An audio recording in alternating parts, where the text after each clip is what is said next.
Ces derniers dimanches, on avait commencé à étudier le livre de Ruth et on arrive au dernier chapitre, le chapitre 4 ce matin.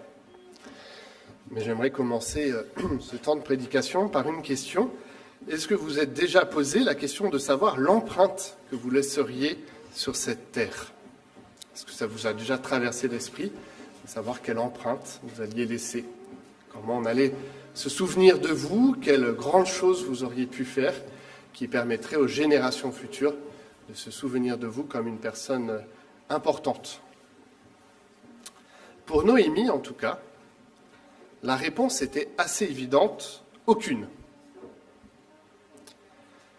Pour rappel du livre de Ruth, dans le chapitre 1, on nous parle d'une femme, Noémie, qui a perdu son mari et ses fils. Et sa lignée était vouée à s'éteindre, et elle a sombré dans l'oubli de l'histoire, en général peu généreuse avec ce type d'événement.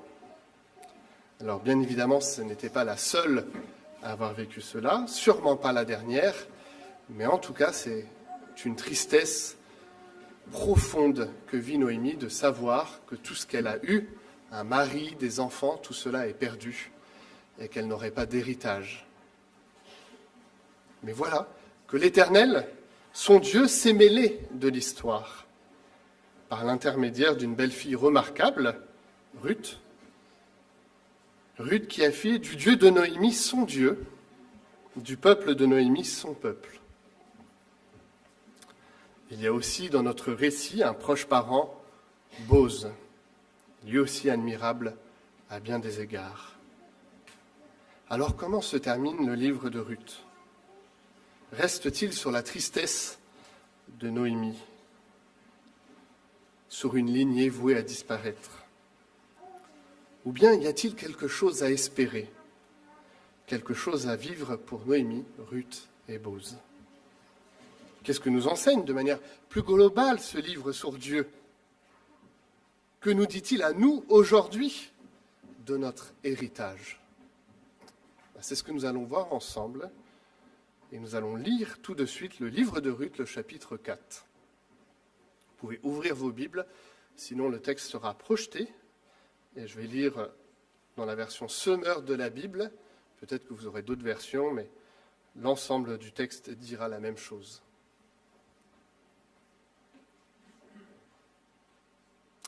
Boz se rendit à la porte de la ville et il y prit place. Quand le plus proche parent dont il avait parlé, au chapitre 3, et qui avait le devoir de s'occuper de Ruth, vint à passer, Boz lui dit, « Un tel, viens donc t'asseoir ici. » L'homme s'approcha et s'assit. Boz fit approcher 10 hommes parmi les responsables de la ville et leur demanda de s'asseoir avec eux. Lorsqu'ils se furent installés, il s'adressa ainsi au plus proche parent, tenu à la loi donc du Lévira. Noémie, qui est revenue du pays de Moab, met en vente le champ d'Élimélec, son mari, notre parent. J'ai pensé t'en informer et te proposer de le racheter par devant les habitants de la ville et les responsables de mon peuple ici présents. Si tu veux exercer ton droit de rachat, fais-le. Sinon, déclare-le-moi que je le sache, car tu viens en premier lieu pour disposer du droit de rachat, et je viens directement après toi. L'homme lui répondit, oui, je veux le racheter. Boz poursuivit, si tu acquiers le champ de la main de Noémie, tu prendras pour femme Ruth, la Moabite, la veuve du défunt, pour donner au défunt une descendance qui héritera de son patrimoine. À ces conditions, dit le plus proche parent, je ne peux pas racheter pour mon compte, car je ferai tort à mon propre patrimoine. Reprends donc à ton compte mon droit de rachat, car je ne puis en profiter moi-même. Autrefois, en Israël, lorsqu'on procédait à un rachat ou à un échange de biens, la coutume voulait que l'un des contractants ôte sa sandale et la donne à l'autre pour valider la transaction. Ainsi, l'homme qui avait le droit de rachat, dit à Boz, acquiert le champ et il retira sa sandale. Alors Boz déclara aux responsables, à tous ceux qui étaient là, « Vous êtes témoins aujourd'hui que j'ai acquis de la main de Noémie tout ce qui appartenait à Élimélec et tout ce qui était à Kilion et Malon, donc les fils d'Élimélec et Noémie. De ce fait, je prends aussi pour femme Ruth la Moabite, la veuve de Malon, pour susciter au défunt une descendance qui recevra son héritage et pour que son nom ne disparaisse pas dans son lignage et dans sa ville natale. Vous en êtes témoins aujourd'hui. » Alors tous ceux qui se trouvaient à la porte et tous les responsables dirent « Oui, nous en sommes témoins. Que l'Éternel rende la femme qui entre dans ta famille semblable à Rachel et à Léa, qui à elles deux ont donné naissance à tout le peuple d'Israël. Puisses-tu toi-même prospérer à Ephrata et devenir célèbre à Bethléem. Que l'Éternel t'accorde par cette jeune femme une descendance aussi nombreuse que celle de Péret, le fils que Tamar a donné à Juda. » C'est ainsi que Boz prit Ruth pour femme. Lorsqu'il se fut uni à elle, l'Éternel accorda à Ruth de devenir enceinte et elle donna naissance à un fils. Les femmes de Bethléem dirent à Noémie, « Béni soit l'Éternel qui ne t'a pas privé d'un soutien de famille. Que son nom devienne célèbre en Israël. Il te rendra une raison de vivre et prendra soin de toi dans tes vieux jours, puisque c'est ta belle-fille qui t'aime qui t'a donné ce petit-fils. Elle vaut mieux pour toi que 7 fils. » Noémie prit le nouveau-né et le serra sur son cœur. C'est elle qui se chargea de l'élever, et les voisines s'écrièrent, « Noémie a eu un fils. » Elles lui donnèrent le nom d'Obed, ça veut dire serviteur. Obed fut le père d'Isaïe et le grand-père de David. Voici la liste généalogique de Péret. Péret eut pour fils Hetzron, qui eut pour fils Ram, qui eut pour fils Aminadab, qui eut pour fils Nachon, qui eut pour fils Salma, qui eut pour fils Boz, qui eut pour fils Obed, qui eut pour fils Isaïe, qui eut pour fils David. Amen. Quelques rappels préalables de ce qu'on a dit dimanche dernier, sinon c'est un peu confus ce qui se passe dans ce chapitre. Noémie a proposé à Ruth d'aller au pied une nuit de Booz et que, en fait, le droit du lévirat s'applique. Le droit du lévirat était le fait quand une veuve avait donc perdu son mari, la possibilité qu'un frère, donc du défunt mari, prenne la place du mari décédé, et que le premier enfant qui va naître de cette union permette en fait au mari défunt de continuer son héritage et sa lignée. Dans notre cas, ce n'est plus possible, les 2 frères sont morts. Et donc, il est fort possible en fait qu'à l'époque de Ruth, Noémie et Boz, on avait élargi la loi du lévirat à tous les proches parents. Et donc, c'était aux proches parents de prendre la responsabilité de se marier avec la veuve et de permettre à la lignée de continuer dans un contexte de l'Ancien Testament où c'était très important pour bénéficier des promesses de Dieu à son peuple que la lignée continue, que l'héritage perdure. Boz a reçu cela, mais par respect pour la loi divine, a déclaré à Ruth et donc à Noémie qu'il y avait un proche parent plus proche. Et donc c'est ce qui se passe au chapitre 4. Boz va voir ce proche parent pour lui proposer le rachat du champ et donc la main de Ruth.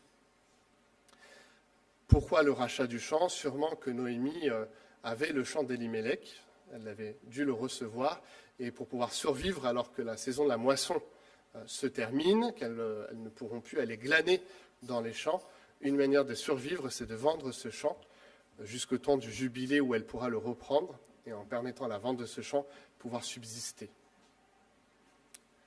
C'est très codifié, on le voit, hein, il y a tout un préalable juridique qui se passe, Boz qui va voir les responsables de la ville, un tribunal qui se forme pour être témoin de ce qui va se passer. Et même si Boz, dans son cœur, a des sentiments forts pour Ruth, je pense qu'on peut même dire qu'il en est amoureux et que c'est réciproque de la part de Ruth, il ne faut pas bafouer le droit qui a été posé par la loi de Dieu, la loi d'Israël, et donc s'enchaînent des choses qui peuvent nous paraître un peu particulières dans la manière dont ça se passe, mais qui vont permettre aussi de révéler le sens profond de l'amour de Dieu. Voilà, ça c'est un peu le préalable. Et le deuxième préalable qu'il faudrait redire, c'est qu'en fait, il y a un nom pour la personne qui va vivre cela, qui va permettre que l'héritage continue, Goël en hébreu, et c'est un écho au verbe racheter qui se trouve 20 fois dans le livre de Ruth, Gaal. Donc, on lie le verbe racheter au racheteur, au rédempteur, Goël. Donc le proche parent qui va prendre pour lui la protection de la famille de Noémie et de Ruth, c'est le Goël.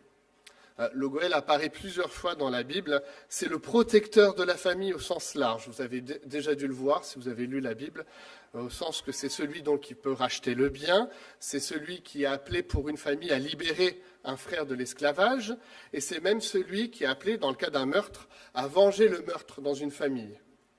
On appelle un membre de la famille à se mettre en route et à protéger la famille, à en être, le terme qu'on peut utiliser, c'est rédempteur, sauveur.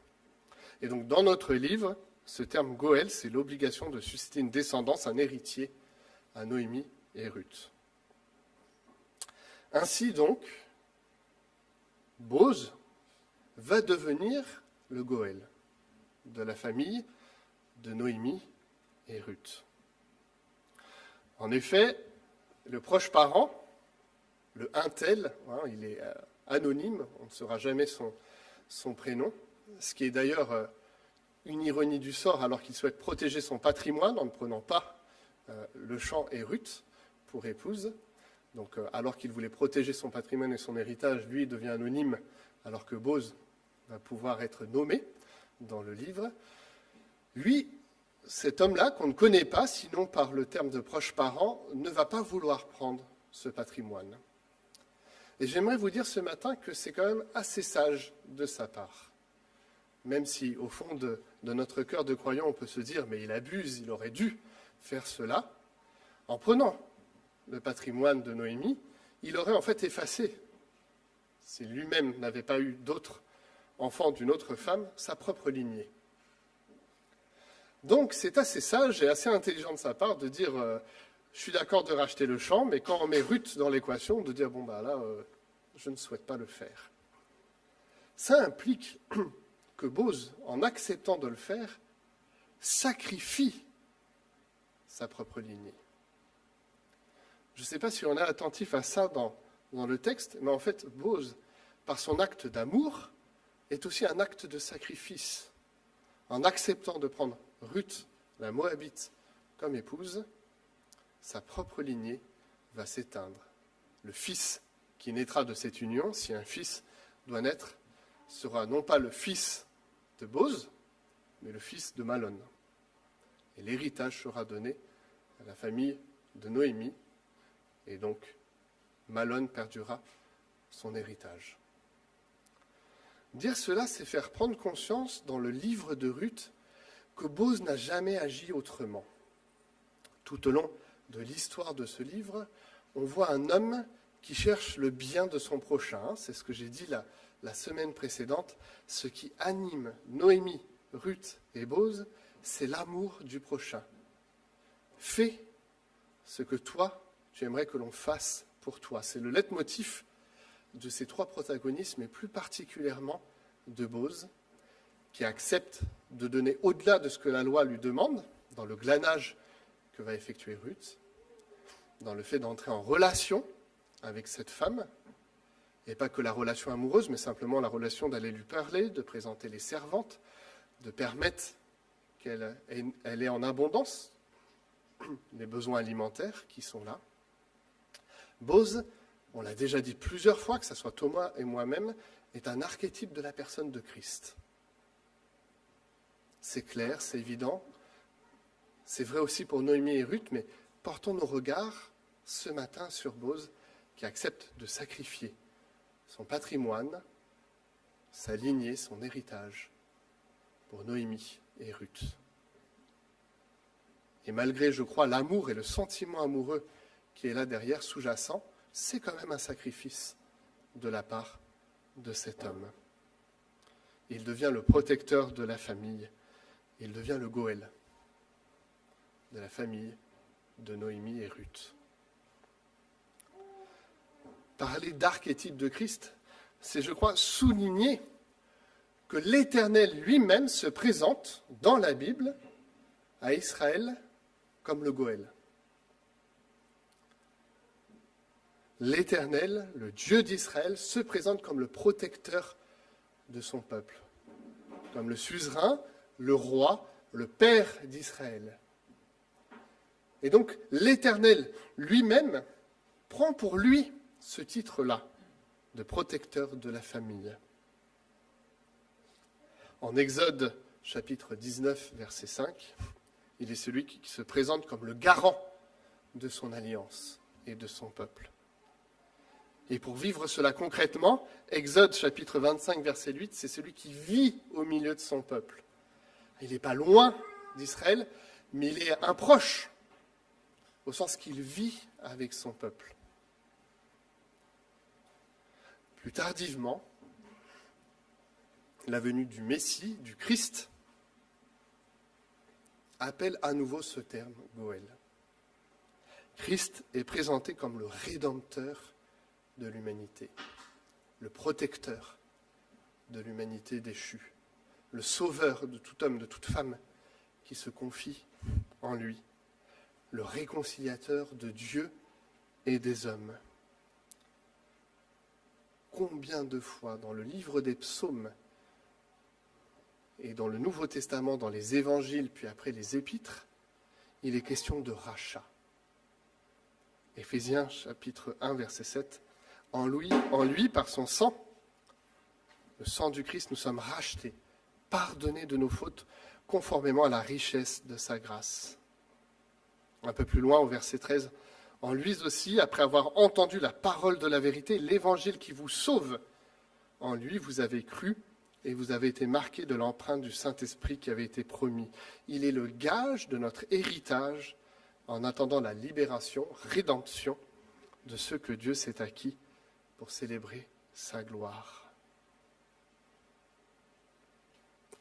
L'Éternel, Bose, le Christ, des images fortes de personnes qui ont décidé de sacrifier pour le bien du prochain. Et pour le Christ lui-même, alors que l'Éternel s'était fait un proche en vivant au milieu de son peuple, Jésus-Christ s'est incarné comme un être humain pour vivre parmi les êtres humains. Le chemin que prend Bose est un chemin d'humilité, mais un chemin petit qui nous permet de regarder avec grandeur le chemin du Christ. Dieu fait homme parmi les hommes pour être le protecteur de son peuple. Sans être nous-mêmes Christ, sans être nous-mêmes l'Éternel, nous pouvons prendre appui sur l'exemple de l'Éternel, du Christ et de Bose. Nous sommes appelés, et je le redis, même si je l'ai dit la semaine précédente, à rechercher le bien de notre prochain, à venir dans cette lignée, parfois, je le crois, de sacrifice, pour que d'autres viennent au salut et à l'Évangile. Et l'histoire de l'Église a été marquée d'hommes et de femmes qui ont sacrifié pour leur témoignage, qui ont sacrifié pour faire le bien malgré les circonstances qui étaient données. Ça n'élude pas ce qui est beau à vivre là-dedans. À nouveau, je crois que Bose est très rassuré dans ce cœur quand le proche parent a dit non, moi je me retire, et de se dire je vais pouvoir enfin épouser la femme que j'aime. Et de la même façon, Ruth a dû être apaisée de pouvoir épouser l'homme qu'elle aimait. Mais même dans cet amour profond et sincère, il y avait une part de sacrifice qui a dû être vécue. Et dans notre vie humaine, il y a une part de sacrifice que nous aurons à vivre en tant que croyants, en tant que chrétiens. Loin d'un évangile qui promeut la richesse, l'absence de souffrance, l'absence de douleur, l'absence de sacrifice, il y a une part dans la vie du croyant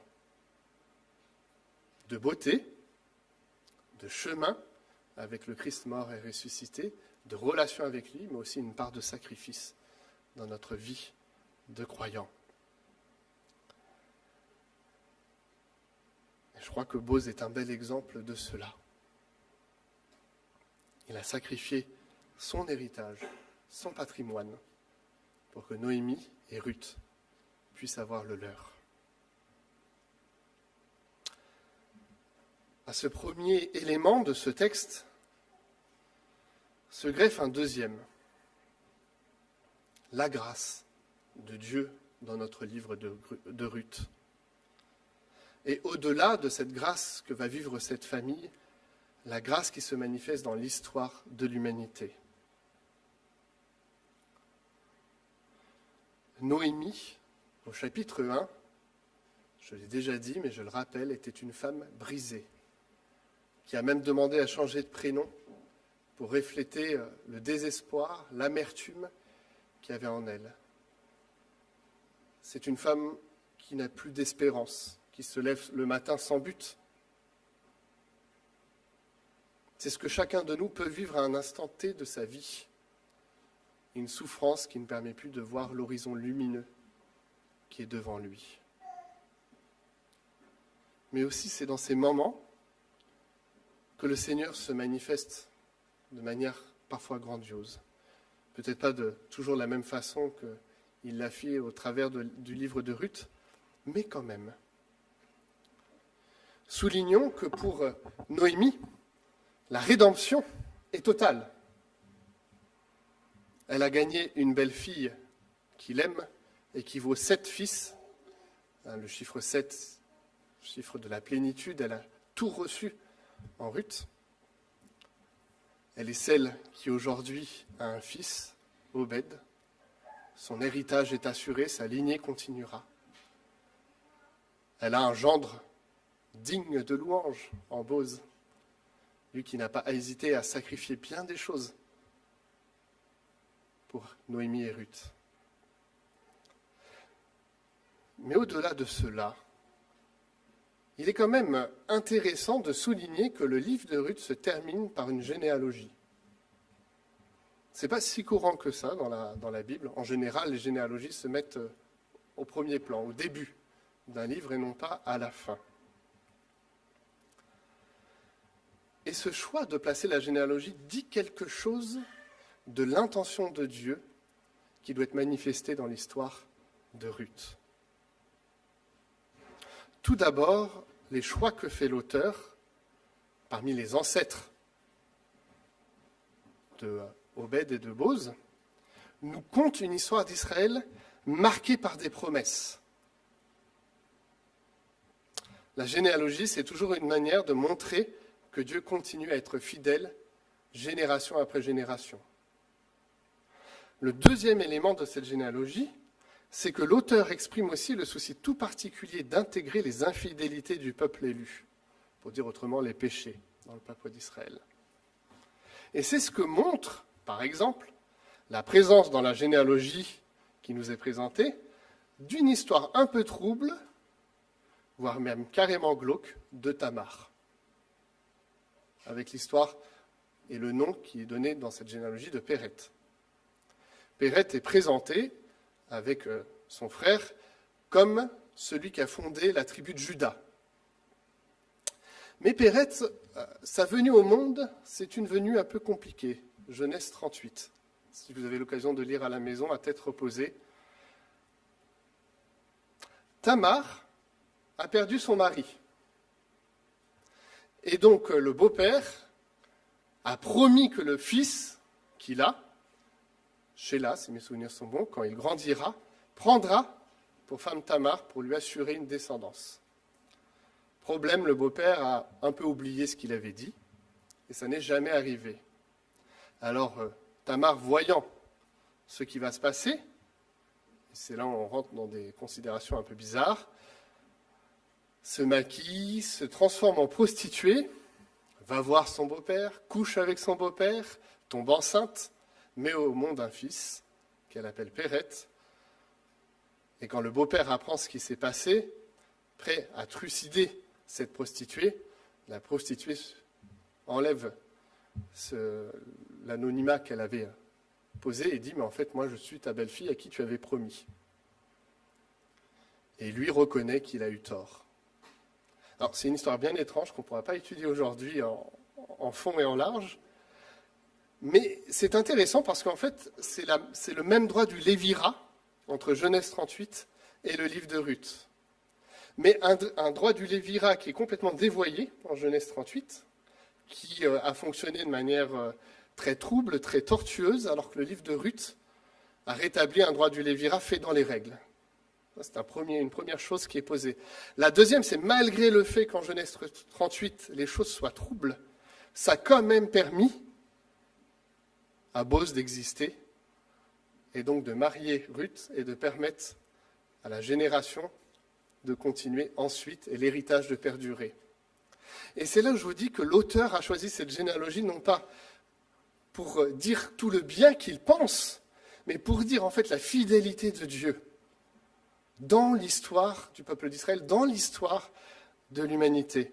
Même quand les choses sont troubles, même quand les choses sont désespérées, troubles avec l'histoire de Tamar, désespérées avec l'histoire de Noémie, Dieu garde sa fidélité pour le peuple d'Israël.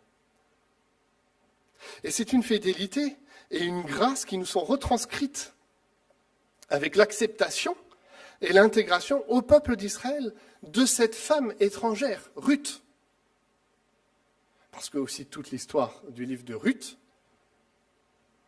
c'est d'intégrer une étrangère, moabite, un peuple ennemi d'Israël, dont la lignée, justement d'Israël, et plus précisément de David, et plus précisément de Jésus-Christ.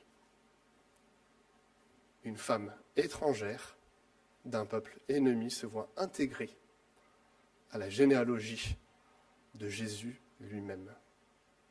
De la même façon que ça sera le cas pour Rahab, une prostituée qui a servi le peuple d'Israël et qui verra son nom dans l'histoire et la généalogie de Jésus.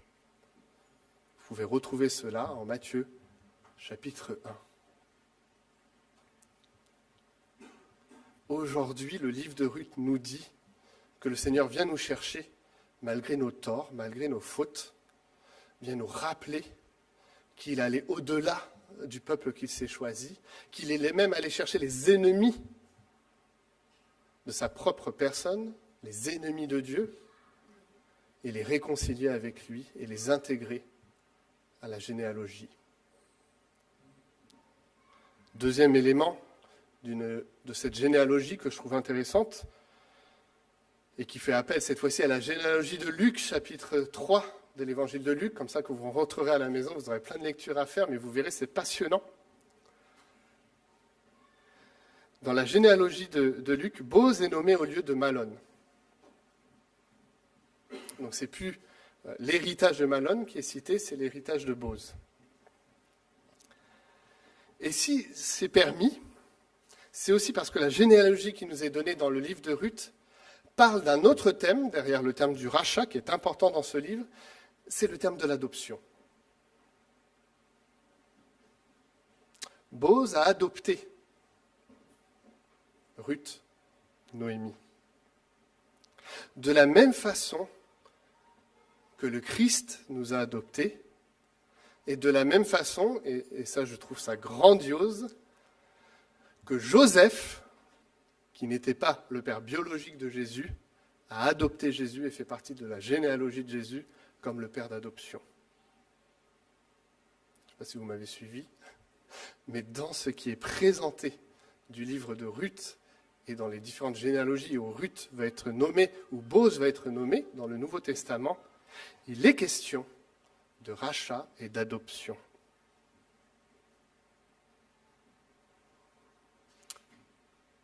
L'Éternel avait adopté Israël, non pas parce qu'Israël était un super peuple, mais au contraire parce que c'était un petit peuple, pécheur, qui avait besoin de rédemption.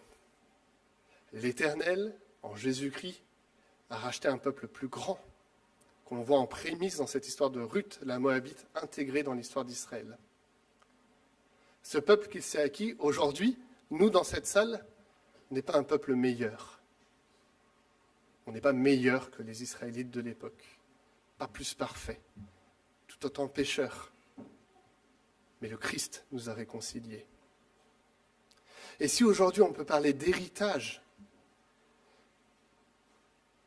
question première que je vous ai posée, est-ce que vous avez pensé à ce que vous allez laisser comme empreinte dans ce monde? Eh bien, c'est votre nom dans la liste généalogique du Christ, où il y a Ruth, Boz, Rahab, Tamar et bien d'autres. Nous sommes aujourd'hui les héritiers de cette histoire-là. Non pas dans les liens du sang qui nous lient les uns aux autres, mais dans le lien de la foi qu'ont exercé Noémie, Ruth et Boz.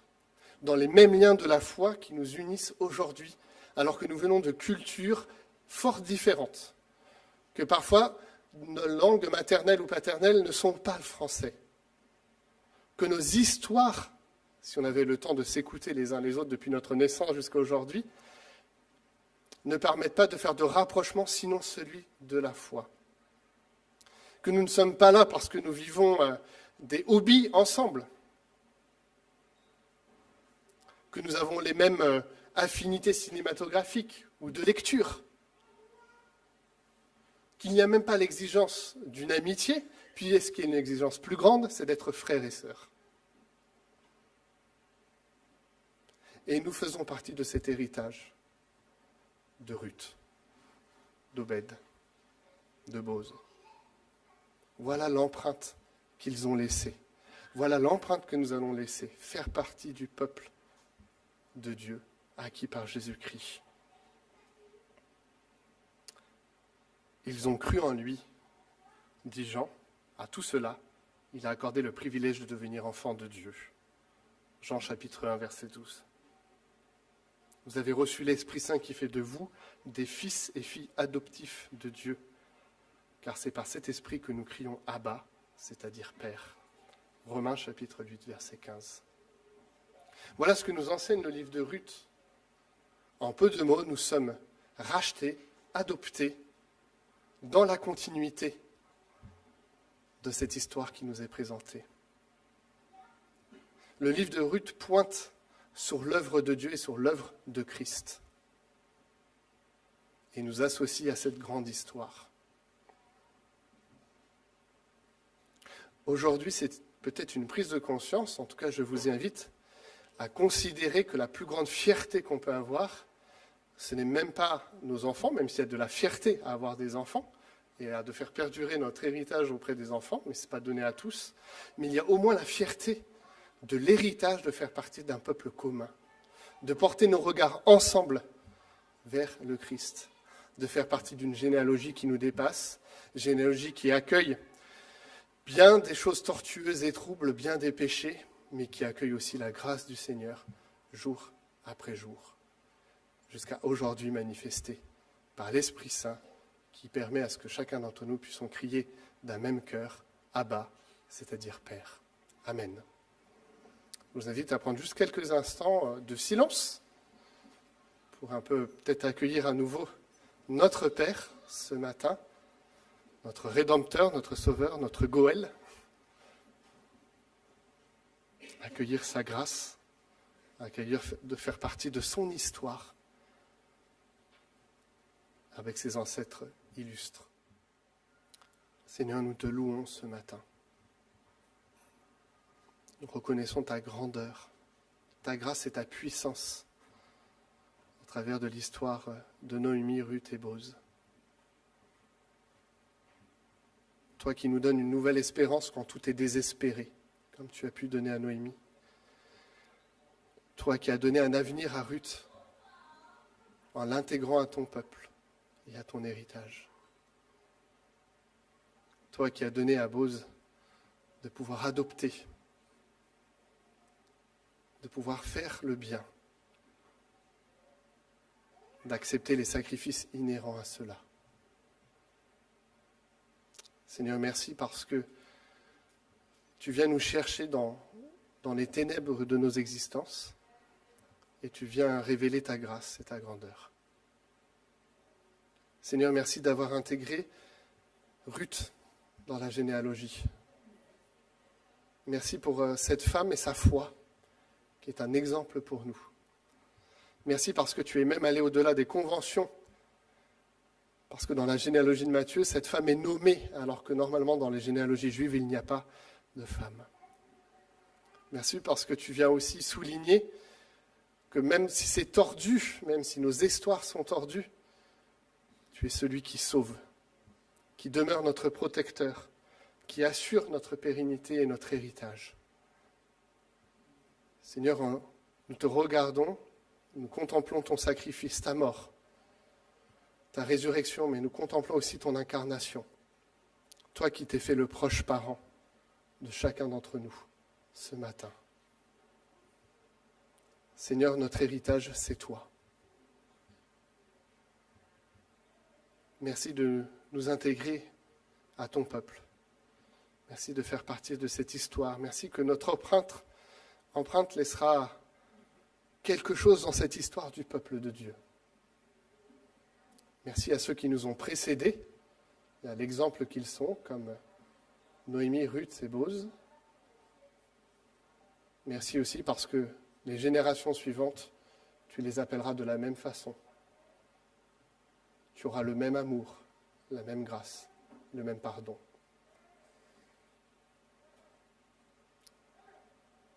Nous voulons te louer, t'exalter, te reconnaître comme notre Dieu, notre Sauveur et notre Rédempteur. Tu es notre tout, Seigneur. Amen.